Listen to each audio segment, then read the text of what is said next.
I have a hairline crack on one of my favorite ceramic bowls. So I got this Cocomix ceramic glue because after a lot of research, this is the only one I could find that very clearly said it could be used on food items. Unfortunately, it does not say that on the bottle, but we're gonna go with it anyway. It comes ready to go with 3 applicators and it's very easy to apply.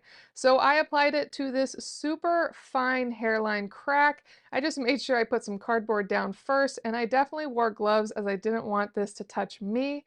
It went on very easily. It's very liquidy. I'm sure I could get better with practice, but once I put it on, I actually decided to sand it down quite a bit, hoping that some of this got in that hairline crack.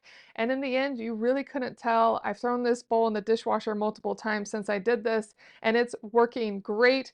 The one key piece is that I did do this on a hairline crack. I would be very curious how it works on a full crack. I actually think it would have been much better if I had been gluing a piece in than just working on a hairline, but overall, I'm really happy with it.